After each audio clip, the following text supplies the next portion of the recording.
법을 소홀히 하고 음모와 계략에만 힘쓰는 것, 국내 정치는 어지럽게 두면서 외세에만 의지하는 것, 군주가 고집이 센 성격으로 간언은 듣지 않고 승부에 집착하여 제멋대로 자신이 좋아하는 일만 하는 것, 세력가에 천거받은 사람은 등용이 되고 나라에 공을 세운 지사는 쫓겨나 국가에 대한 공헌이 무시되는 것, 이게 무슨 징조라고 생각하십니까? 국민TV 라디오 30분 책 읽기 12월 23일 월요일 순서 시작합니다.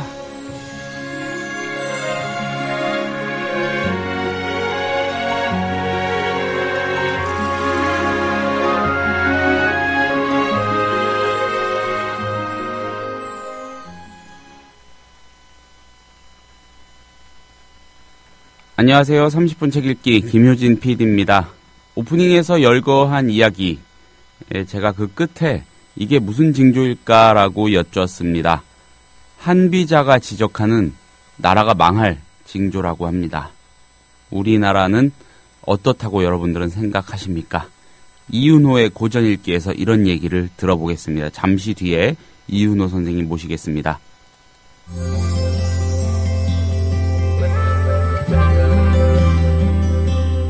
매일 아침 이 책 한 권, 국민TV 라디오 30분 책 읽기.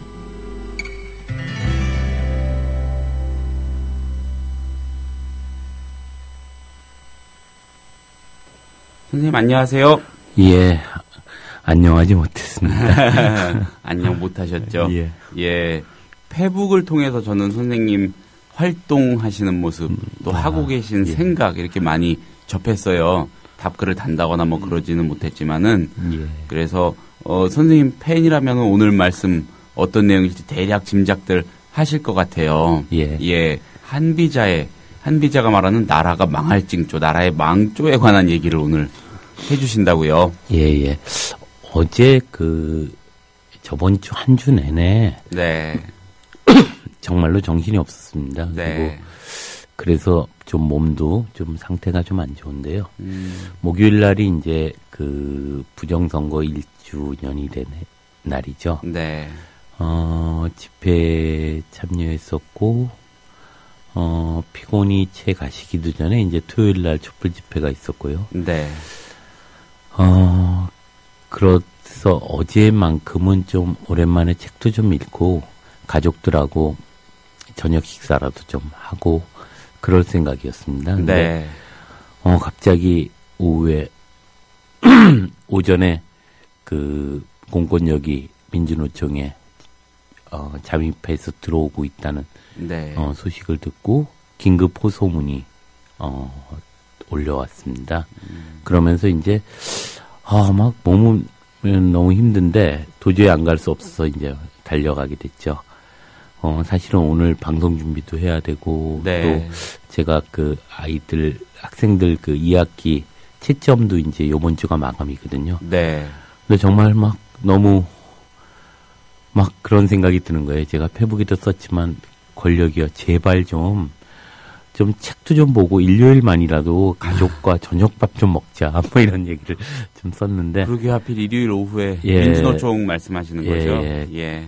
결국 그것을 보면 압수수색 영장은 기각이 됐죠. 네. 기각된 상태였고 체포 영장만을 가지고 민주노총에 이제 강제 잠입했죠. 네. 그 과정에서 사실은 체포의 범위를 넘는 경향신문사의 시건장치를 제거하고 진입했습니다. 사실 이것은 결과적으로 보면 체포 영장 대상자는 아무도 없었고 오전 9시부터 밤늦은 시간까지 정말 수천 명의 경찰을 동원한 경찰의 행위는 사실 불법이죠. 그 과정에서 연행된 사람들은 공무집행 방해가 성립될 수가 없는 적법한 공부가 아닙니다. 네. 왜냐하면 실제로 압수수색 영장을 가지고 온 것이 아니라 체포 영장만을 가지고 왔고 거기에는 체포의 대상자가 단 한 명도 없었다는 거죠. 그럼에도 불구하고 그곳을 이제 진입해서 숙대밭을 만들어 놨고 거기에 그것을 막았던 사람들을 전부 공무 집행 방해로 연행해 갔지만 사실은 공무 집행을 하는 정당한 행위가 아니었기 때문이죠. 게다가 더 유치하고 경박한 것은 또 경찰이 몰래 커피 믹스까지 훔쳐서 가다가 시민들에게 발각을 했죠. 그리고 그걸 놓고 도망가다가 장갑을 챙기지 못하고 가서 이름까지 밝혀졌습니다. 네. 그걸 보면서 정말 대한민국이라는 곳이 참 부끄러움이 사라진 사회라는 생각이 듭니다. 언제부터인가 부자 되세요라는 광고가 버젓이 TV 광고에 실리기 시작하고 백주의 낮에 정말 공권력의 그런 선거 개입이 전 영역에 걸쳐서 진행되고 있었던 거죠. 정말 부끄러움은 사라지고 사회 통제를 위한 정말 그런 쪽팔리는 행위들 네. 많이 존재했던 그래서 그런 점에서 경제동물만이 존재하고 있는 야만 사회는 아닌가 이런 생각을 하게 됩니다. 네. 그래서 그런 점에서 보면 인문학의 본질이라는 것이 결국 부끄러움을 성찰하는 일이고 맹자가 말하기를 이런 얘기를 하죠. 선비가 말해서는 안 될 때 말을 하면 이는 말로 이익을 얻으려는 속셈이고 말을 해야 할 때 말을 하지 않으면 이는 침묵으로 이익을 얻으려는 속셈이니 이는 모두 도둑질과 같은 짓이다 라는 얘기를 합니다. 오늘날의 지식인들에게 경고하는 메시지이기도 하죠. 말을 해야 할 때 침묵하는 것 혹은 말해서는 안 될 때 과잉되게 말을 하는 것 이것은 모두 이익을 얻으려는 속셈이고 도둑질과 같은 것이다 이런 얘기를 합니다.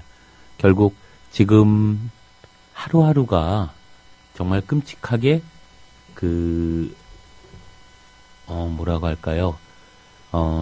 아주 기본적인 인간에 대한 예의마저도 붕괴되고 있고 네. 그런 점에서 공정성은 무너지고 있고 공로는 흩어지고 있죠. 그런 점에서 공자가어에 보면 그런 얘기가 있습니다. 국치조기흥지라고 합니다.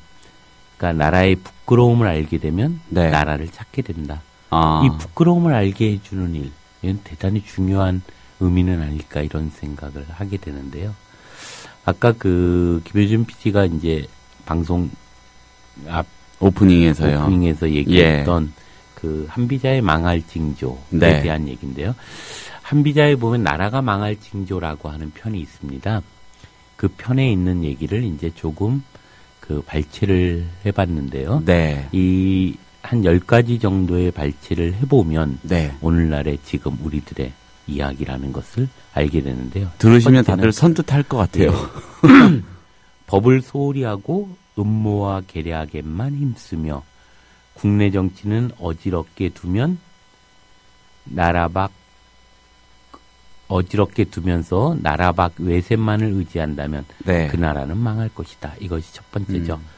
법을 소홀히 하고 음모와 계략에만 힘쓰는. 그래서 국내 정치는 어지럽게 두면서 나라 밖에 돌아다니면서 불어로 영어로 이렇게 그것에만 의지한다면 그 나라는 망할 것이다. 네, 두 번째는 선비들이 논쟁만 즐기며 상인들은 나라 밖에 재물을 쌓아두고 대신들은 개인의 이권만 채택하면 그 나라는 망할 것이다.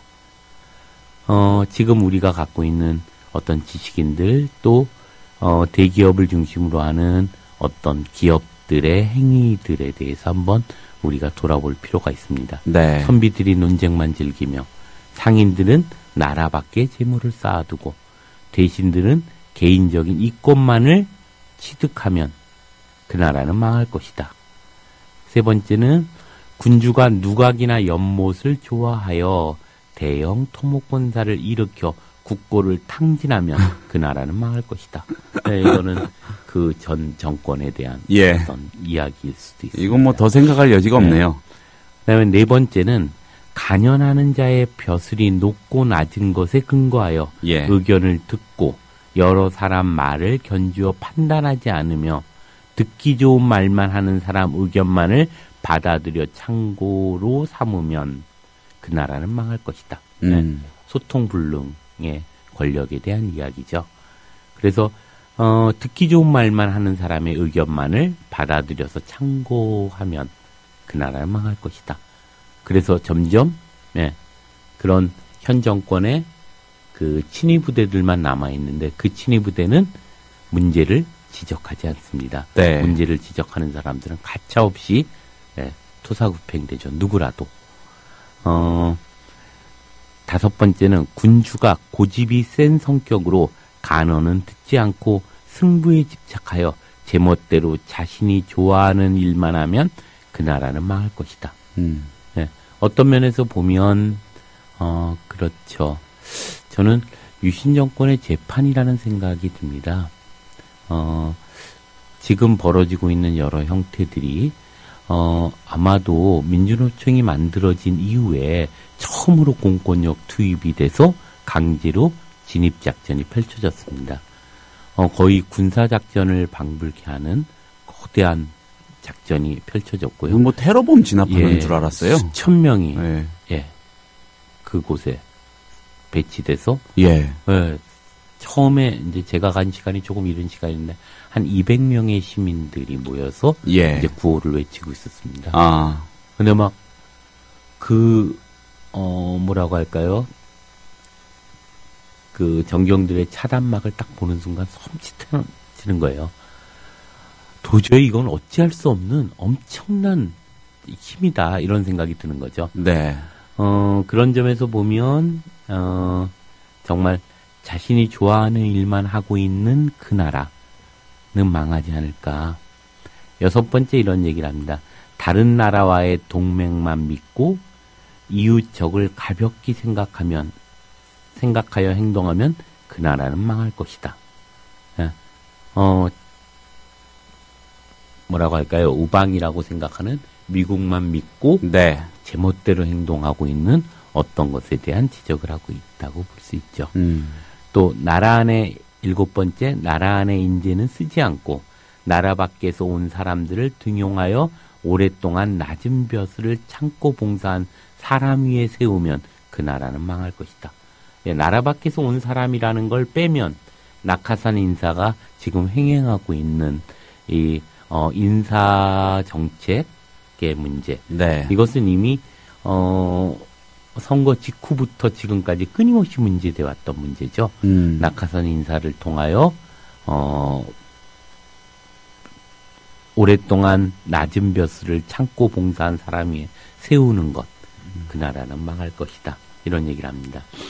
여덟 번째, 군주가 대범하여 뉘이침이 없고 나라가 혼란해도 자신은 재능이 많다고 여기며 나라한 상황에는 어두우면서 이웃 적국을 경계하지 않아 반역 세력이 강성하여 밖으로 적국의 힘을 빌려 백성들을 착취하는데도 처벌하지 못하면 그 나라는 망할 것이다. 이건 너무나도 지금의 이야기와 닮아있죠. 그러니까 자신의 나라 안에서의 실정들을 무마시키기 위해서 끊임없이 북한의 문제들을 하루 종일 뉴스로 보여주고 있죠. 물론 김정은의 그 3대째 세습과 그로부터 만들어내는 폭압, 이것이 옳다라는 얘기가 아닙니다. 그것에 대한 비판의 의미들은 분명히 있어야죠. 그렇지만 그것이 지금의 문제를 가리는 수단으로 사용해서는 결코 안 되는 문제죠. 그런 점에서 보면 그런 나라는 반드시 망할 것이다. 아홉 번째에 보면 세력가의 청거받은 사람은 등용되고 나라의 공을 세운 지사는 내쫓아 국가에 대한 공헌은 무시되어 아는 사람만 등용되면 그 나라는 반드시 망할 것이다. 아는 사람만 등용되면 그 그 나라는 반드시 망할 것이다. 그렇죠. 아는 사람, 옛날에 친했던 사람. 예. 10번째, 이게 정말 중요한 건데요. 예. 나라의 창고는 텅 비어 빚더미에 있는데 권세자의 창고는 가득 차고 백성은 가난한데 상공업에 종사하는 사람들은 서로 이득을 얻어 반역도가 득세하여 권력을 잡으면 네. 그 나라는 반드시 망할 것이다. 예, 어제 벌어졌던 일이 결국은 이 문제와 관련이 있는 거죠. 철도 민영화의 문제이고 이것은 그 백성들은 가난한데 상공업에 종사하는 대기업이나 재벌기업이나 이러한 상공업에 종사하는 사람들은 서로 이득을 얻어 반역도가 득세하여 권력을 잡으면 그 나라는 반드시 망할 것이다. 예, 이런 얘기를 합니다. 민영화가 뭐가 문제겠는가라고 얘기하지만 사실은 이런 거죠. 그 코레일 노선에는 적자 노선이 있고 흑자 노선이 있죠. 네. 재벌과 대기업에게 넘기는 노선은 적자 노선일까 흑자 노선일까 하는 겁니다. 대기업이나 재벌에서 적자 노선을 쓸데없이 받아야 될 이유는 없죠. 그럴 경우 결국 흑자 노선을 넘기는 것이고 적자 노선은 또다시 국민의 혈세를 통하여 그 문제를 해결해야 되는 문제들을 갖게 됩니다. 혹은 대기업에게 적자 노선까지도 넘어간다면 결국 이 노선은 엄청나게 시민들이 결국 부담을 하게 되는 문제가 발생하겠죠. 결국 코레일 요금들이 올라가는 문제가 발생할 겁니다. 그런 점에서 보면 철도 민영화에 대해서 지금 싸우고 있는 건 공기업 민영화 전반이 그렇겠지만 결국은 우리가 삶의 질을 높이고자 하는 문제들을 향해서 싸우고 있는 것과 같다는 생각이 듭니다. 그러니까 결국 그 공기업들을 하나씩 민영화함으로써 사기업화하고 있고 이러한 민영화는 결국 재벌과 그리고 해외 자본의 어떤 이익을 몰아주는 형태와 결코 다르지 않다는 생각을 하게 되는데요. 결국 한 비자가 우려했던 마지막 이야기에 우리는 결국 권세자의 창고는 가득 차고 백성들은 가난한데 상공업에 종사하는 사람들은 서로 이득을 얻어 반역도가 득세하여 권력을 잡으면 그 나라는 반드시 망할 것이다. 지금 시민들의 촛불은 그리고 민영화 반대 투쟁은 박근혜 퇴진운동은 바로 이러한 이 나라가 망하는 것에 대한 시민의 분노이고 이 나라를 망하지 않게 하려고 하는 시민들의 어떤 외침이기도 하다는 생각을 합니다. 이런 우리의 싸움들이 이제는 또 다른 형태로 넘어갔다는 생각을 하게 되는데요.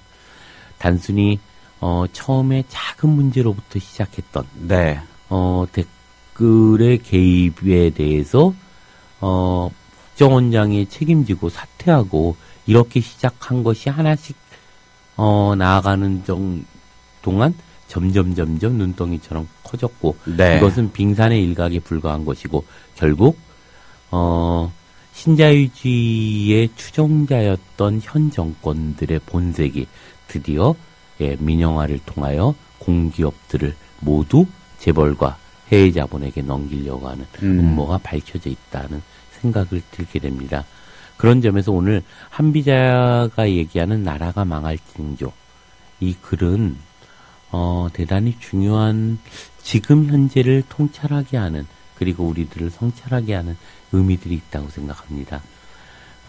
시청 앞의 촛불도 이제는 이 추운 겨울에도 불구하고 시민들이 이제 더 이상은 못 참겠다라는 생각들에 점점 확대되고 있고 이제 14일째로 파업이 진행되고 있었던 파업은 이제 28일 날 총파업으로 확대되고 있습니다. 그래서 100만인 걸기 투쟁으로 나아갈 기세를 보이고 있고요.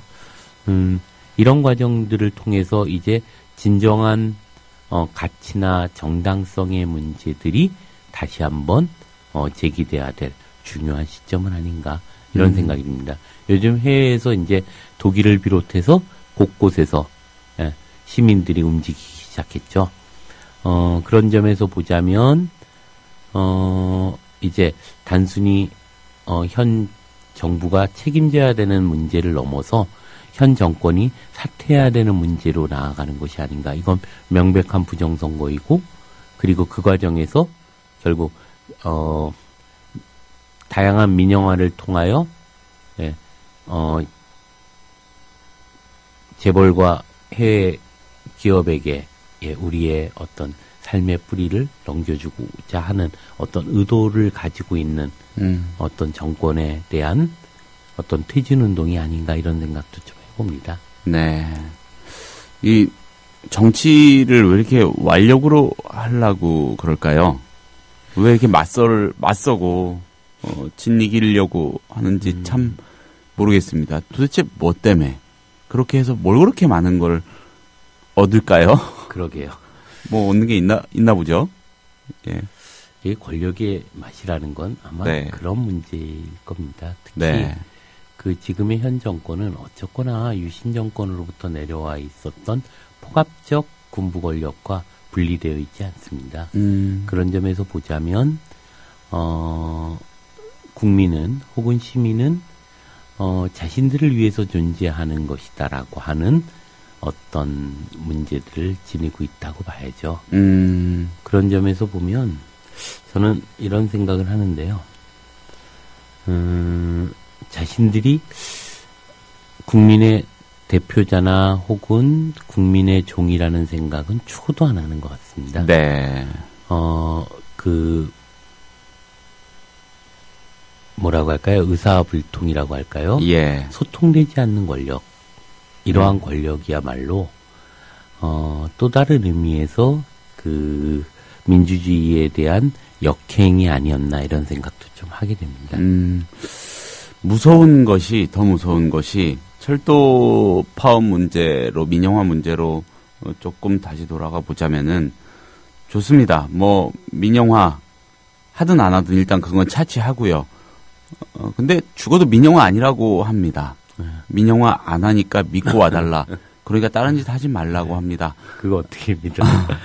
아니, 그리고 실제로 밝혀졌죠. 예. 그 안에서의 수서 KTX에 계신 분들에 의해서 네. 이제 그 민영화인 것이 밝혀졌고요. 그런 점에서 정말 부끄러움이 사라진 사회인 것 같습니다. 그 안희정 충남지사가 이런 제안 지적을 했더라고요. 민영화 아니라고 우길 것이 아니고 그럼 왜 민영화가 아닌지를 토론할 수 있는 기회를 스스로 좀 만들어줘야 된다. 그거를 토론의 장에 붙이고 그렇게 진짜 아니라면 그거를 입증하고 설득하고 납득시키는 과정을 거쳐야 되지 않겠나. 그렇죠. 그게 정치고 그게 민주주의 아니냐는 그런 질책 같아요. 그게 정말 나라의 부끄러움을 알게 되면 나라를 예. 찾게 된다라는 말이 네. 그런 거죠. 그러한 공론을 통해서 부끄러움들이 서로 이해 가능하게 하고 네. 그 부끄러움을 서로 성찰하게 한다면 예, 그것을 통해서 나라가 되찾아질 수 있을 거라는 생각도 듭니다. 그렇지만 지금처럼 일방적이고 폭력적이고 그리고 예, 그 국민의 어떤 의견이나 국민의 생각들에 대한 일관된 무시로 점철된다면 그것은 거대한 어떤 국민의 뭐라고 할까요? 저항과 맞부딪히게 되는 일이겠죠. 이참에 아주 그 싹을 잘라버리자라고 생각하는 것들이 몇 가지 있는 것 같아요. 민주노총 같은 경우는 우리나라 현대 그 노조 운동사의 상징 아니겠습니까? 그렇죠. 그건 동시에 거기를 타격하면서 그런 본심을 좀 드러내는 게 아닌가. 이제 남아있는 유일한 조직이라고 본 거죠. 예. 왜냐하면 정교조 문제를 문제 삼으면서 네. 정교조 결국 그 경찰과 검찰 그리고 네. 군대 그리고 언론 교육 그리고 이제 노조까지를 장악하면 네. 예, 이 문제를 모든 문제는 권력의 손아귀에 있다고 본 거겠죠. 그렇지만 이제 그것이 오판이라는 것이 이제 어제 싸움에서 드러났고요. 네. 시민들의 다양한 저항들이 이제 점점 정말 불붙듯이 확장되고 있습니다. 예. 이러한 점에서 보자면 현 정권이 쉽게 생각했던 그 시민들의 어떤 분노가 네. 지금 폭발하고 있다고 봐야죠. 어제 그 폭발하는 걸 느끼셨습니까? 예. 예. 추운데. 예, 어제는 살수차가 마지막에 이제 살수차를 물을 뿌리겠다고 예. 살수차가 계속 협박을 하고 있었는데요. 시민들이 이제 물러서지 않고 계속 노래를 불렀습니다. 어떤 면에서 보면 살수차가 시민들에게 포위된 것이죠. 결국 뿌리지 못한 채, 예, 경찰 권력은, 철수하고 말았죠. 그런 점에서 보면 시민들의 분노가 이제는 극에 달하지 않았나 이런 생각도 좀 하게 됩니다. 가끔은 대통령이 이런 돌아가는 상황들을 알고 있을까, 몰라서 저러는 거 아닌가 싶은 생각이 들 때도 있을 정도로 예. 참 그냥 앞으로 내닫고 있는데 정치가 완력이어선 안 되겠죠. 그렇게 밀어붙이는 거 너무 위험해 보입니다. 정말 위험하죠. 예, 알겠습니다. 이 나라가 망할 징조에 대해서 얘기해 주셨는데 정말 여러 대목에서 너무 와닿아서 불안할 정도입니다. 그런 일은 없어야 되지 않겠습니까? 그렇죠. 나라가 예. 망하기 전에 네. 그 제대로 된 행정부의 대표를 세워야죠. 네. 국민이 주인 돼서 제대로 된 자신들의 뭐라고 할까요? 대표를 만들어내야죠. 네, 알겠습니다. 오늘 말씀 잘 들었습니다. 선생님 고맙습니다. 예, 고맙습니다.